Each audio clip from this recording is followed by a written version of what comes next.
Naquele tempo, tendo Jesus e seus discípulos acabado de atravessar o mar da Galileia, chegaram a Genezaré e amarraram a barca. Logo que desceram da barca, as pessoas imediatamente reconheceram Jesus. Percorrendo toda aquela região, levavam os doentes deitados em suas macas para o lugar onde ouviam falar que Jesus estava.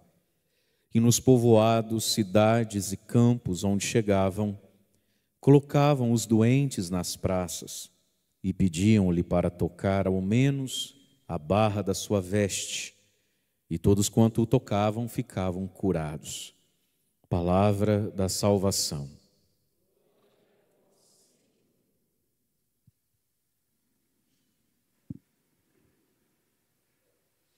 E todos quanto o tocavam ficavam curados. Irmãos e irmãs, a liturgia de hoje nos apresenta Jesus como aquele que veio, porque é o único capaz de refazer a criação de Deus. Mas antes da gente entrar propriamente no tema da liturgia de hoje a igreja celebra São Paulo Miki e seus companheiros mártires de Nagasaki, no Japão, no século XVI. Foram martirizados, crucificados, e são como que a semente que já brotou um pouquinho, mas vai brotar ainda mais na terra do Japão. Tem uma frase dos primeiros cristãos que diz assim: o sangue dos mártires é semente de novos cristãos. Então aquela terra do Japão foi fecundada, semeada no sangue de muitos mártires. E hoje nós celebramos esse grupo que teve nesse Paulo Miki o seu destaque, o seu pároco, mas também todos os outros seus companheiros, entre os quais 12 ou 13, eu acho, frades franciscanos espanhóis e alguns japoneses. E nesses mártires, que eu acho que está aí retratado um pouco, os frades franciscanos que estão aí, que foram todos eles crucificados e perfurados, tem um aí que tinha 11 anos de idade e um outro que tinha 13. E os dois eram acólitos, coroinhas da paróquia de Nagasaki. Havia entre eles um frei chamado Pedro. E um desses dois adolescentes se chamava Antônio. Não me lembro se é o que tinha 11, não me lembro se era o que tinha 13 aninhos de idade. No dia então do martírio, que se deu, porque por inveja e por ciúme, aqueles que tinham seus poderes políticos, econômicos e religiosos à época, começa a inveja, começa a rivalidade. E por causa de muitas intrigas mesmo, e de uma demonização caluniosa de que esses homens seriam pessoas da pior espécie, seriam contra o imperador ou coisa assim, o imperador fica encapetado, muda de ideia com tudo e começa uma profunda perseguição, e eles então vão morrer todos mártires. No dia do martírio, após a prisão, após o espancamento, após a flagelação, eles têm que carregar a cruz até um lugar lá para serem crucificados, para todo mundo que passasse ali pudesse ver a cena. E eles fizeram isso de um modo, viveram esse momento de um modo que chamou a atenção pela sobriedade e até mesmo pela alegria desses mártires, machucados, carregando a cruz, do padre ao coroinha, alguns anciãos, alguns muito jovenzinhos. Só aquilo já foi um grande testemunho. De tal modo que um dos carrascos, um dos soldados ali do imperador, responsável por bater e pregar na cruz esse povo, ficou com muita dó desses adolescentezinhos, um de 11 e um de 13, os outros já eram todos mais adultos. E aí então ele disse para o Antônio, adolescente, falou: meu filho, não precisa morrer desse jeito. Ele ficou com dó do menino e disse assim: você vai morrer por causa desse tal de Jesus? Não precisa disso. Deixa eu comprar você como escravo, que eu te tiro dessa situação. O menino de início até gostou da ideia e foi então ao Frei Pedro e falou: Frei, o japonês ali falou que me compra e me liberta desse dia aqui, dessa situação. O Frei disse para ele: pergunte para ele então se você pode, se você foi escravo dele, se você pode ser cristão, se você pode continuar sendo católico. Aí o menino foi lá, voltou todo já bastante machucado e falou: olha, eu deixo você me comprar, eu vou morar na sua casa, mas lá eu posso ser católico? Claro que não, né? Aí o homem ficou bravo, o japonês ficou bravo. Falou, quer saber? Toca o enterro, né? Falou, não, se eu te comprar é justamente para você rejeitar isso aí. Eu estou com dó, mas você quer morrer? Morre, então. Não aceitou. E o menino também não aceitou. E aí foram todos eles crucificados, um a um foram sendo mortos, furados pela lança, mas enquanto morriam eles iam cantando hinos, salmos, músicas que eles tinham o costume de cantar na paróquia lá na comunidade de Nagasaki. Isso impressionou a todos. E aí então os corpos ficaram lá como exemplo, como modelo. O que aconteceu? Os corpos daí não estragavam, não fediam. As aves não vinham morder. Ficaram lá e depois de vários dias, sobretudo o corpo de São Paulo, Mickey, e desse Frei Pedro, começou a jorrar pelas chagas muito sangue sem parar, e um sangue límpido, um sangue puro, um sangue até de odor agradável. E disso veio ainda mais conversões, as perseguições continuaram, e são esses então os primeiros e os pilares da fé cristã católica no Japão, que aguarda na providência de Deus por um dia, por um tempo, por uma geração, vamos dizer assim, de um despertar, de um avivamento, porque aquela terra foi semeada e fecundada com o sangue desses santos e santas de Deus. Muito bem, a liturgia de hoje para nós. Nós ouvimos por 4 semanas cheinhas, como primeira leitura da missa de segunda a sábado, sempre a carta aos Hebreus, que tem como tema central o novo sacerdócio em Jesus Cristo, o sumo e eterno sacerdote, o pleno e novo sacrifício, o pleno e novo sacerdócio, a nova aliança no sangue de Jesus, e o elogio à fé. A fé é a certeza das coisas que não se veem, é o fundamento da esperança, e uma grande exortação final à perseverança. Depois de lida essa primeira carta, depois de lida a carta primeira, não tem segunda, né? Depois de lida a carta aos Hebreus, que é um texto belíssimo, fala para quem está do seu lado, é bonito mesmo. Eu já li ela todinha, eu conheço muito a carta aos Hebreus, eu não sou igual a você que vive de TikTok e Instagram. Fala para quem está do outro lado, eu conheço a carta aos Hebreus, eu sei onde está lá, que a fé é o fundamento da esperança, eu sei todas essas coisas aí. Fala para quem está do outro lado, fala assim, o padre está gastando tempo com isso por sua culpa, não por minha culpa, porque eu conheço tudo isso. Então agora nós iniciamos, por algum bom tempo também na liturgia, a primeira leitura do Gênesis. Gênesis 1:1, o começo da Bíblia. A criação de Deus. E Deus disse, faça-se, se fez. Deus disse, haja e houve. A doação de Deus, Deus que dá o ser, Deus que tudo cria. Deus que não só existe, Deus mais do que existe, Deus é. E quando a gente fala existe, a gente pensa no dia em que não existia. Passou a existir. Ainda que tenha muitos milênios, a terra passou a existir. Então Deus existe? Existe, mas o mais correto é dizer que Deus é. Porque não teve um dia em que não havia Deus, né? E Deus, porque é amor,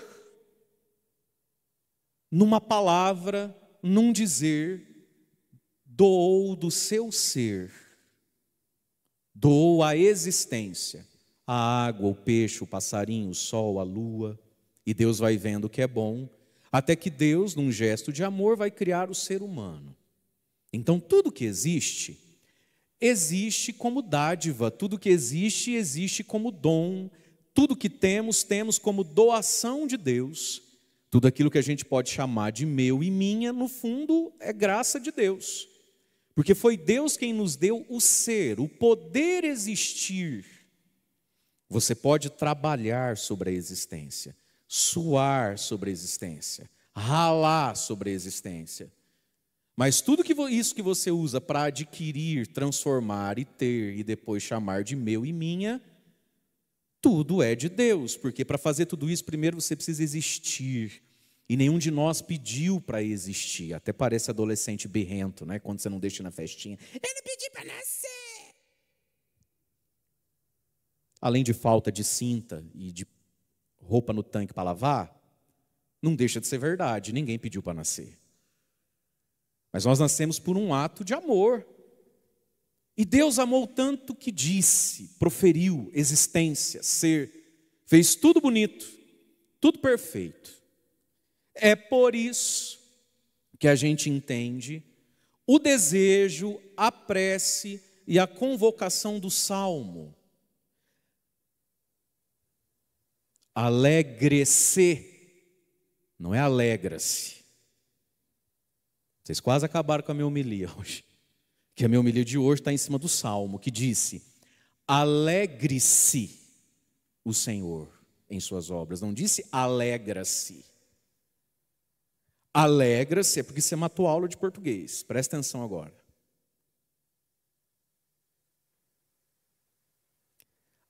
Alegra-se é uma constatação de algo que já existe. Você consegue fazer esse raciocínio, sim ou não? Alegra-se o Senhor, significa que Deus já está alegre. Eu estou constatando, alegrar-se, a regência verbal não é essa.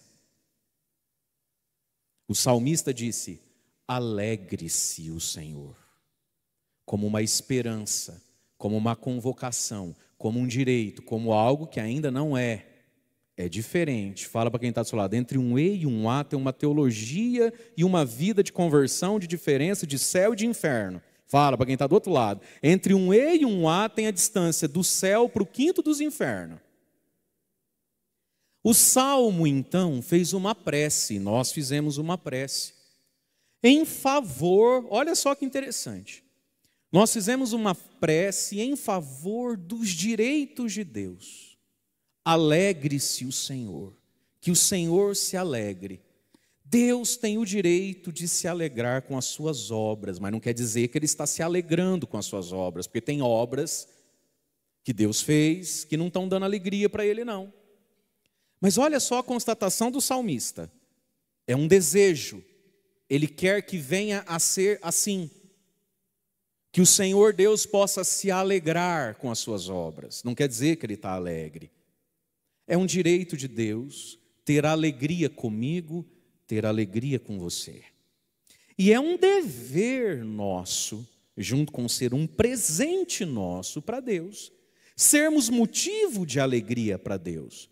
Não é uma imposição, não é uma tirania, a gente entender que a gente tem que dar alegria a Deus, porque Ele é o dono de tudo. Ora, se a gente olhar para a nossa vida, o que você espera das suas obras? O que você espera de tudo que você chama de meu e minha? Você espera sofrimento? Desilusão? Tragédia? É isso que você espera com as obras das suas mãos? Obras da sua mão, seu carro. Obras das suas mãos, o telefone celular que você comprou. Obras das suas mãos, a casa que você comprou, financiou. Obras das suas mãos, o seu casamento, que você dedica tempo, oração, paciência, amor, doação. Obras das suas mãos, os filhos que você pôs no mundo, que você educa, que você corrige, que você paga as contas. O que você quer com tudo que você chama de meu e minha? Você quer sofrer? Não. Você quer passar nervoso? Não. Você quer ter insônia? Não. Você quer passar humilhação? Não. O que você quer com as obras das suas mãos? Se alegrar. Aliás, é quando a gente não encontra alegria e às vezes só encontra tristeza e desgosto, que a gente olha para uma ou outra obra das nossas mãos e sente vontade de jogar fora, sim ou não? Não, né? Então vou fazer a homilia aqui para o Décio e para o Zeca do Jangada. Os dois vivos da homilia, então vem cá, olha aqui para mim.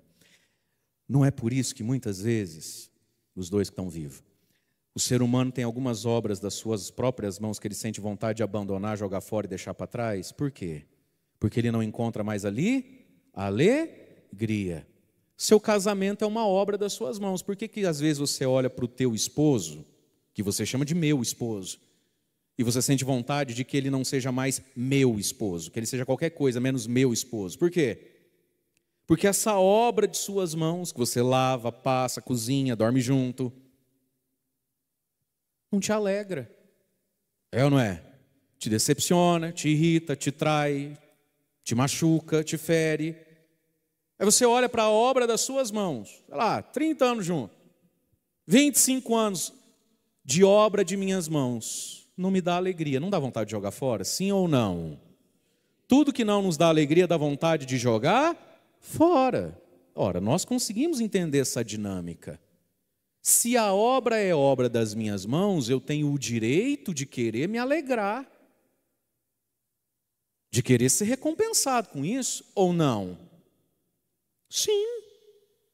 Você educou, você pagou as contas, você acordou de madrugada, você não comprou um sapato para pagar dentista, você fez de tanta coisa na vida. O que você quer agora com a obra das suas mãos?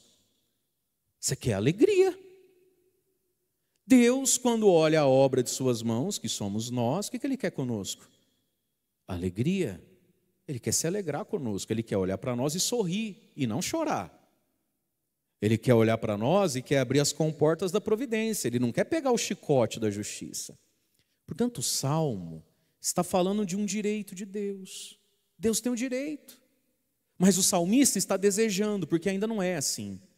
Então ele está colocando que se alegre o Senhor em suas obras. É o convite à nossa conversão, trazer a alegria de Deus. Aí nós vemos no Evangelho, um resuminho ali que São Marcos coloca, depois da travessia do mar, de Genezaré, da tempestade acalmada e da primeira multiplicação dos pães. Nós vemos ali que a multidão reconhece Jesus e vai até Jesus até com desespero, com uma fé expectante, querendo tocar. Ele diz assim: todos quantos tocavam na roupa de Jesus ficavam curados. Então, quando a gente lê o Evangelho, a gente pode tirar muitos sentidos dele. Quando a gente lê o Evangelho, a gente pode tirar muitos ensinamentos. Quando a gente lê o Evangelho, a gente pode tirar muitos aprendizados e muitas verdades. Mas, quando a gente lê o Evangelho dentro da missa, dentro da liturgia, vai aprendendo se quer ser padre. Que dia que você vai para o seminário? Dia 12. Vai aprendendo. Quando a gente lê o Evangelho dentro da liturgia da igreja, a liturgia no quadro maior dá o ensinamento próprio do Evangelho. E qual é o ensinamento próprio do Evangelho de hoje por causa da primeira leitura? Que diz que Deus fez e que nós somos fruto de um desejo de Deus, de tudo aquilo que é bom. Então, a partir desse quadro maior, como é que a gente interpreta Jesus no Evangelho de hoje? Que fala das curas, fala dos milagres. Hoje nós olhamos então para Jesus, cada um de nós, como aquele que recria o ser humano. Deus fez tudo e viu que era bom. Por que não está mais bom? Por que está enfermo no corpo ou na alma? Por que está possesso pelo diabo? Por que está a ponto de ser apedrejada pelos homens? Por que está sujo, purulento de lepra? Por que está subindo numa árvore excluído porque ladrão? Por que não está tudo bom como Deus diz? Por causa de uma realidade chamada pecado. O pecado fez decair a nossa natureza. Então hoje é dia da gente olhar para esse Evangelho onde Jesus fez coisas tão maravilhosas e ver o que ali? Deus que veio recriar. Na primeira leitura ele criou. E hoje no Evangelho nós estamos vendo Deus recriando a criatura, recriando a sua obra. Em quem que Deus recria a obra? Na nossa motivação? Em quem que Deus recria a sua obra? Na nossa autoajuda? Deus recria a sua obra em Jesus Cristo, que precisa ser escutado, crido e tocado. O Evangelho diz que as pessoas escutavam, acreditavam e tocavam. É uma fé bastante completa para o ser humano ser refeito. Só que aí o Evangelho nos ajuda a entender uma coisa também. Deus fez tudo bom, por que deu errado? Por causa do desejo humano. Por que a gente existe? Porque Deus nos desejou. Por que o pecado entrou no mundo? Porque o ser humano não deseja Deus, ele deseja uma maçã. Ele não deseja a voz do pai, ele deseja a voz de uma cobra. É o nosso desejo. Quando Deus, por misericórdia, vem nos recriar, o que ele precisa encontrar em nós? Desejo. Quando a gente escuta então aqui esse Evangelho, olha que cena bonita. Olha que cena que nos convoca à fé. Logo que desceram da barca, as pessoas imediatamente reconheceram que era Jesus. O que elas fazem? Percorrendo toda aquela região, levavam os doentes deitados em suas macas para o lugar onde ouviam falar que Jesus estava. Colocavam os doentes nas praças e pediam para tocar ao menos a roupa de Jesus. O que nós estamos vendo aqui? Desejo. Desejo. Carregar doente em maca naquele tempo Não tinha prefeitura, ambulância, SAMU, não tinha nada dessas coisas. Como é que você carrega um doente em maca? Por outro lado de um lago que é tão grande que chamam de mar, porque não se vê nem o outro lado, se demora mais de hora para atravessar. Lá no meio dele chega a ter onda que afunda barco. No braço, nas costas, numa padiola. O que a gente está vendo nesse suor? O que a gente está vendo nesse povo chutando pedra? Parece que eu estou até vendo o aleijadinho, né? Desequilíbrio, o aleijado cai na terra, boca, bate a testa na pedra, bota ele de novo. Meu Deus, que confusão. O que a gente está vendo nessa cena? Nós estamos vendo o quê?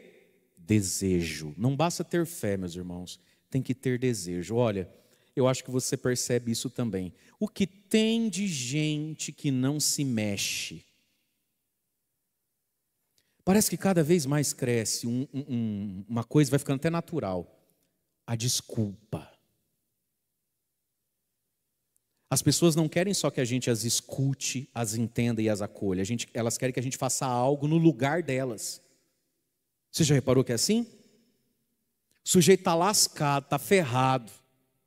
Ela não está bem, ela está quebrada, ela está moída, seja no corpo, seja na alma, seja nas finanças, não importa. E aí você vai vendo que eles não querem só serem escutados, acolhidos e compreendidos. Eles de alguma forma querem que a gente faça algo no lugar deles, na vez deles. Não tem como. Não basta ter fé, meu irmão. Tem que ter desejo. Tem que ter ímpeto.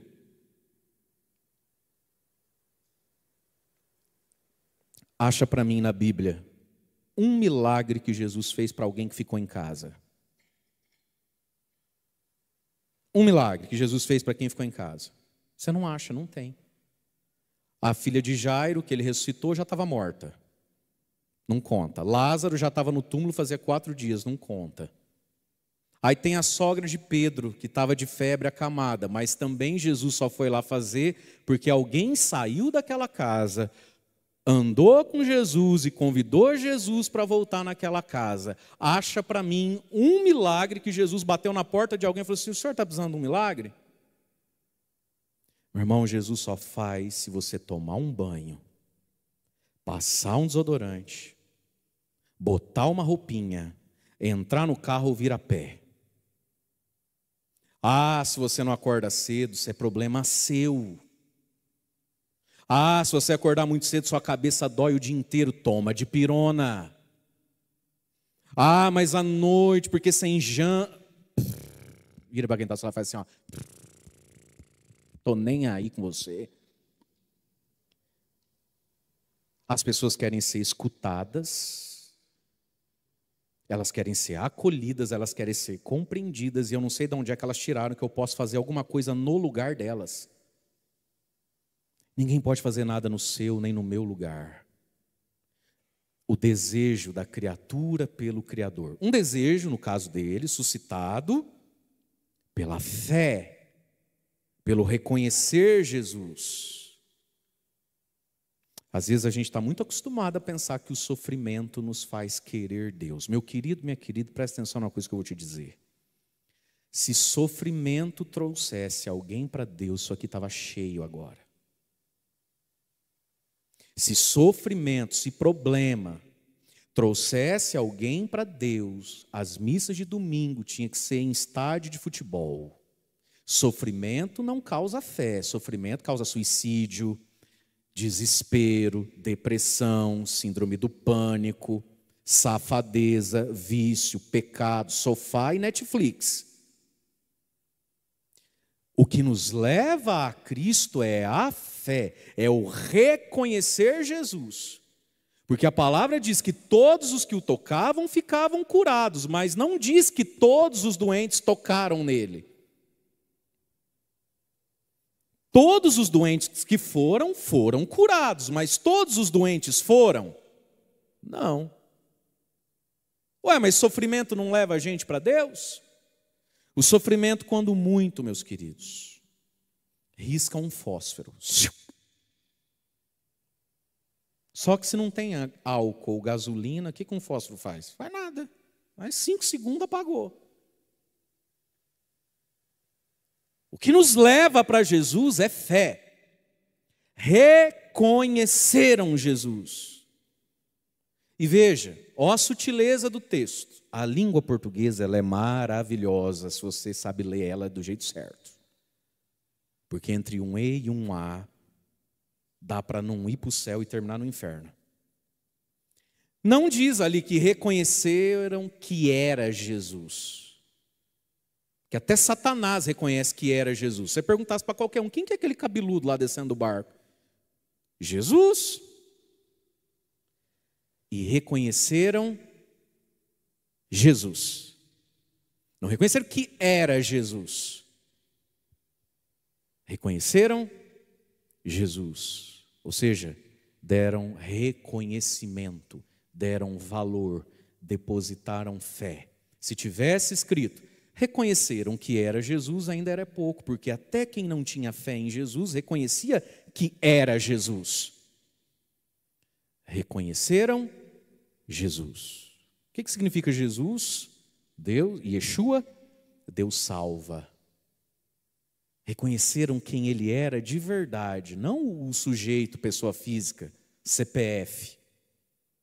Reconheceram Jesus, Yeshua, Deus salva, por isso foram.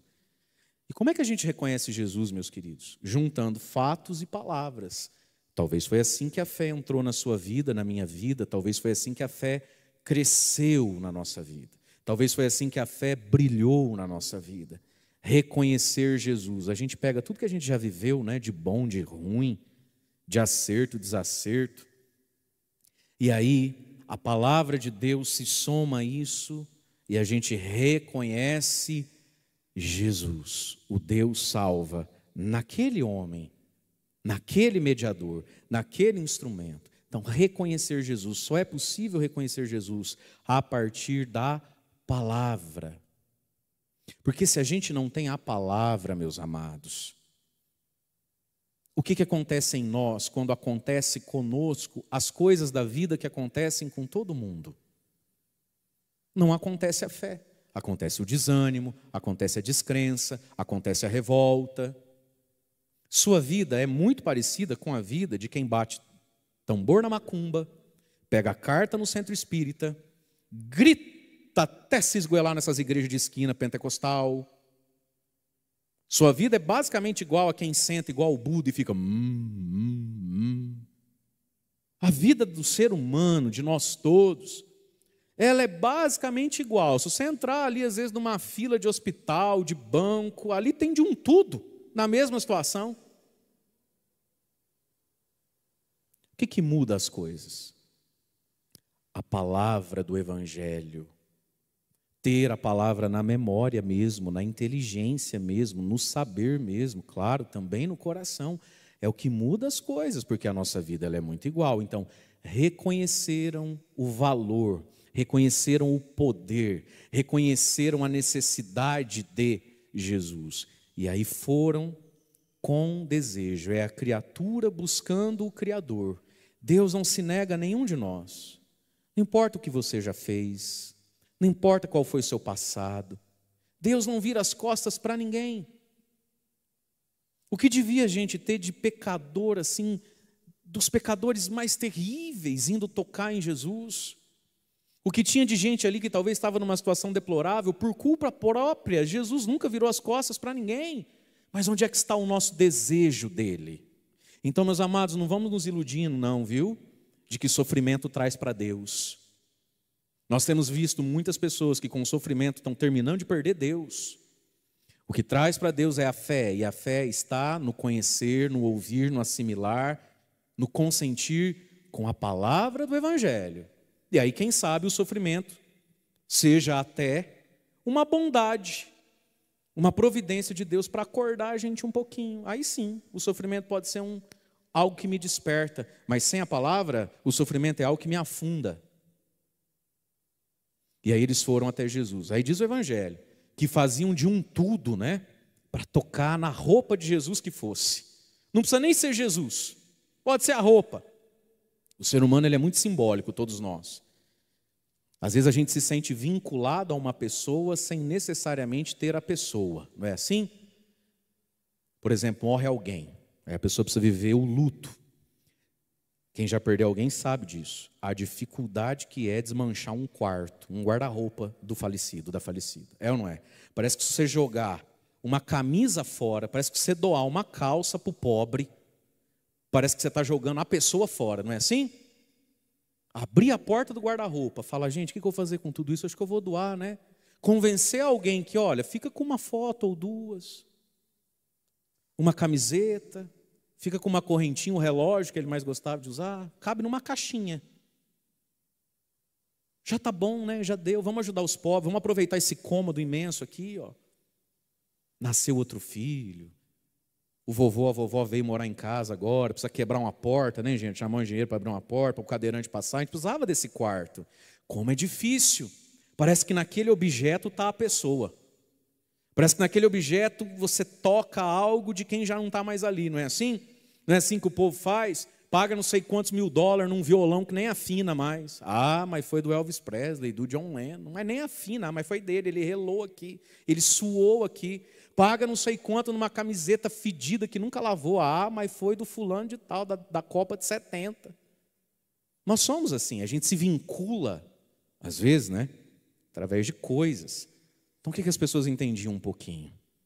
Se não der para relar nele, dando para relar na saia, eu já relei nele. Não é assim? Nós somos assim.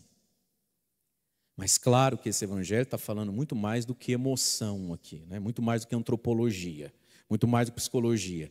Está falando de um poder divino sacramental, a roupa de Jesus que faz coisas maravilhosas. Então, eles escutavam, eles desejavam, eles acreditavam e eles tocavam o Criador e eram tocados pelo seu Criador. E por isso tudo ficava novo de novo.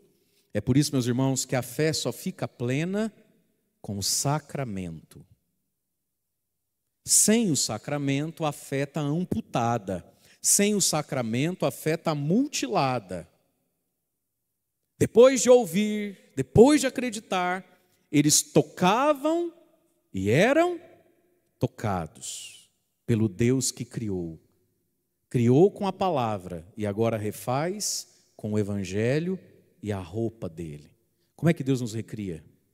Com o evangelho, com a palavra. Deus disse no evangelho, Jesus disse, ele é Deus. Muitas coisas que nos recriam, que nos tiram da nossa queda, que nos levantam de novo. Mas nós vamos tocar e ser tocados. E aqui entra a parte, então, plena da fé, que é os sacramentos, onde Deus nos toca e nós tocamos Deus, através da roupinha de Jesus. Não mais o Jesus mesmo, mas a extensão dele, a sua roupa, a água do batismo, o óleo da crisma da unção dos enfermos, a mão do bispo que faz virar sacerdote, a palavra e a mão do padre que perdoa pecado, o pão e o vinho da Eucaristia, é a roupinha de Jesus, onde nós o tocamos e a obra fica recriada e feita.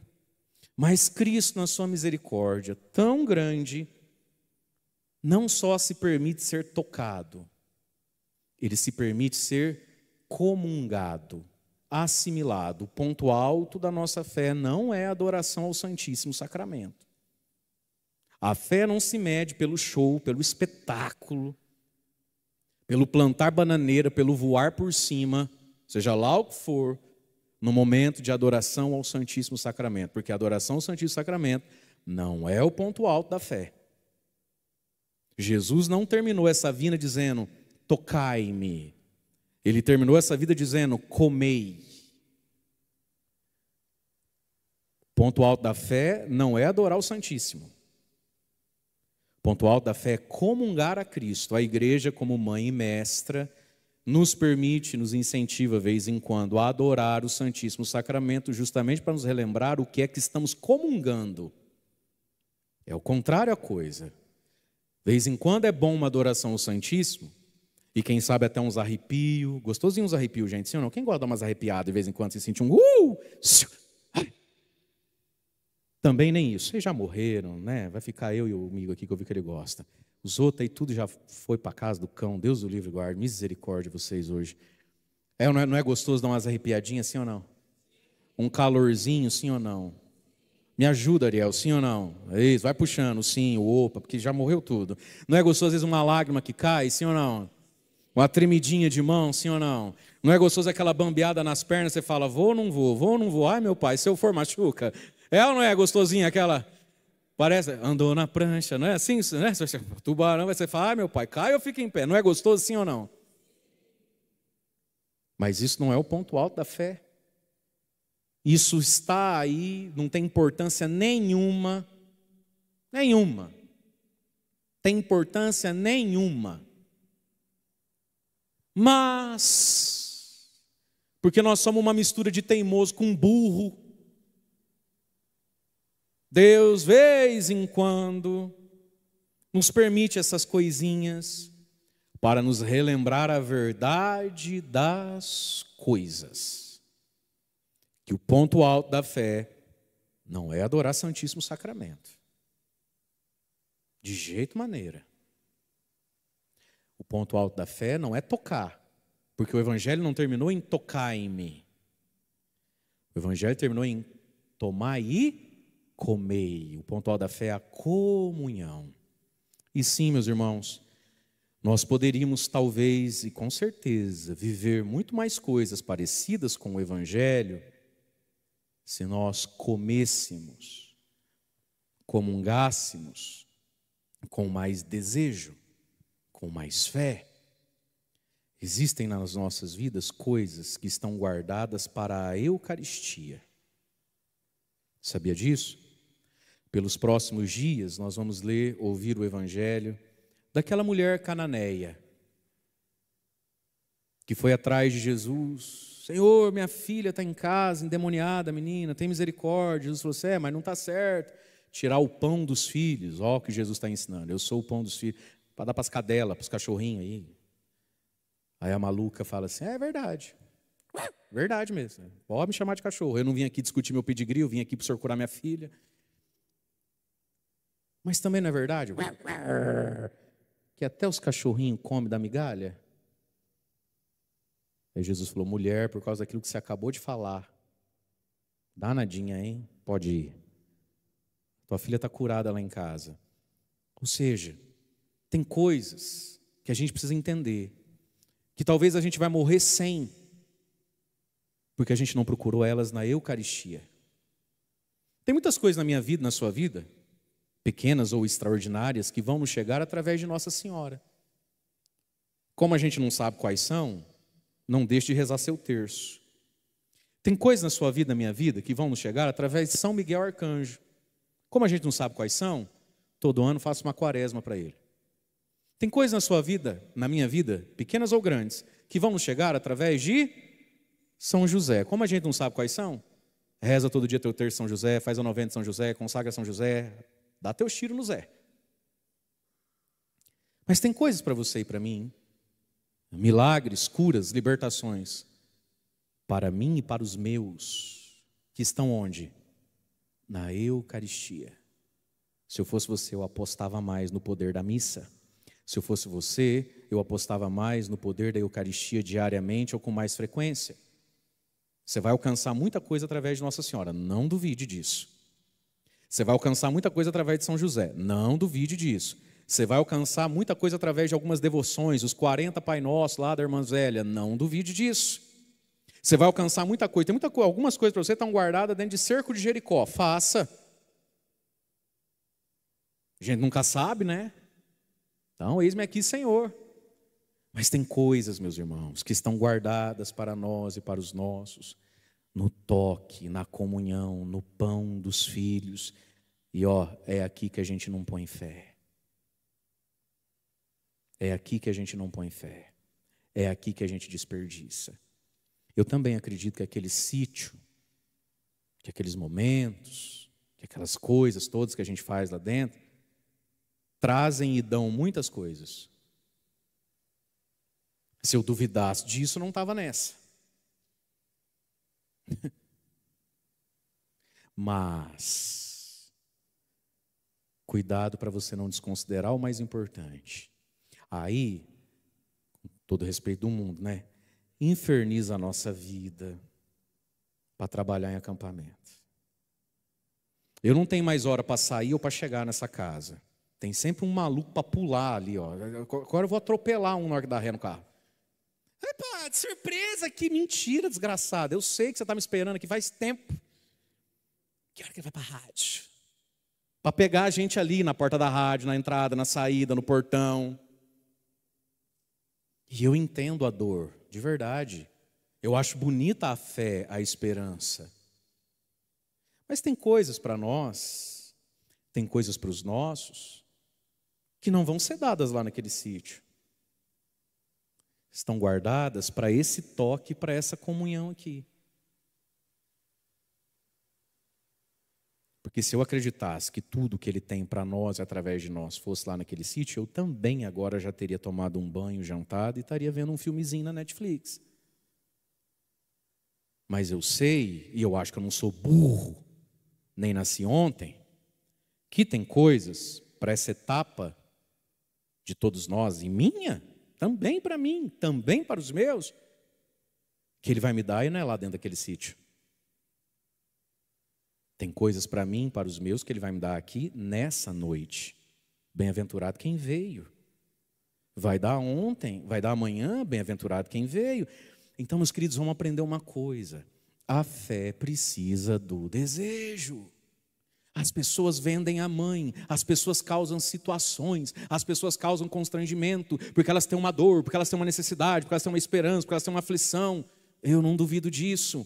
Porque elas querem renovar a fé, porque eu não sinto mais Deus em mim, Padre. Eu acho essa palavra, assim, eu não falo mais nada quando eu escuto esse tipo de impropério. Só falo, que dó, sério. Oh.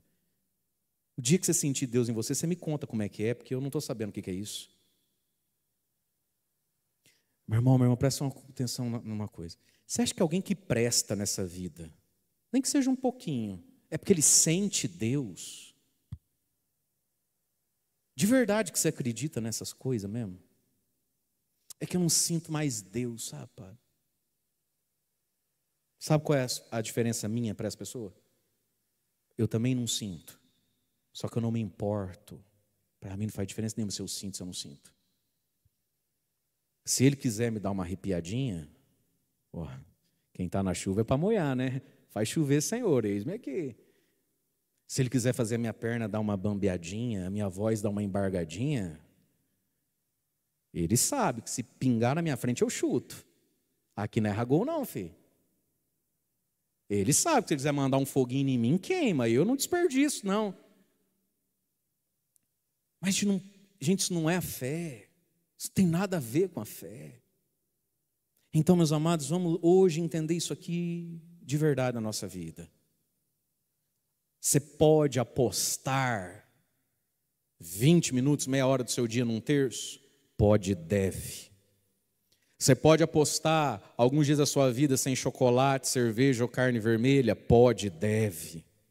Você pode apostar algum dia combustível, hotel, ir até tal cidade, até tal santuário?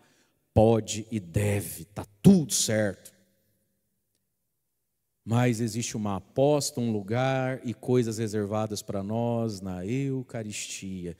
Cuidado para você não ficar sem, para eu não ficar sem aquilo que não está lá, nem lá, nem lá, nem lá, apesar de que lá e lá também tem coisas. Mas talvez o que a gente mais quer, talvez o que a gente mais precisa, fica reservado aqui. E a gente não olha, não deseja, não se move, não se abre. Então, Deus fez tudo bem feito. Deus nos desejou, Deus nos disse. Louvado seja Deus por isso. Deus tem direito de se alegrar conosco. Tem nada de errado, nada de impositivo, na necessidade que a gente tem de se converter e começar a dar alegria àquele que é dono de tudo, inclusive da gente. Mas a gente precisa acolher o Salvador. O ser humano de barro, quebrado, estragado, é recriado pela palavra, pelo toque, pela comunhão com Deus que se fez homem e está no meio de nós através de Jesus Cristo, do seu Espírito Santo. E nós podemos tocar, ser tocados e comer, entrar em comunhão com Deus, o Criador, o refazedor das criaturas, que é Jesus, através da Eucaristia. Então coloquemos um pouco mais de fé nisso. Acolha com muita fé na sua casa a capelinha de São José. Trate bem o Zé. Não faz desfeita para o Zé, não. Olha o que ele está vendo, olha o que ele está ouvindo quando ele vai na sua casa. Não trata mal o Zé. Mas busquemos Jesus na Eucaristia, meus irmãos. Guarda, conserva e trata com carinho a rosa do terço das rosas. Põe na água. Não deixa onde pega sol. Faz a rosa render. Nunca ganha o dia que ganha. Faz ficar vivo uns 3 dias lá. Através de todas essas coisas tem alguma coisa. Mas se nessas coisas tem alguma coisa, e tem, quanto mais coisa não tem, na grande coisa da nossa fé, que é o Santíssimo Sacramento, que é a Eucaristia, que não é só para ser adorado, é sobretudo para ser comungado. Louvado seja nosso Senhor Jesus Cristo, para sempre seja louvado.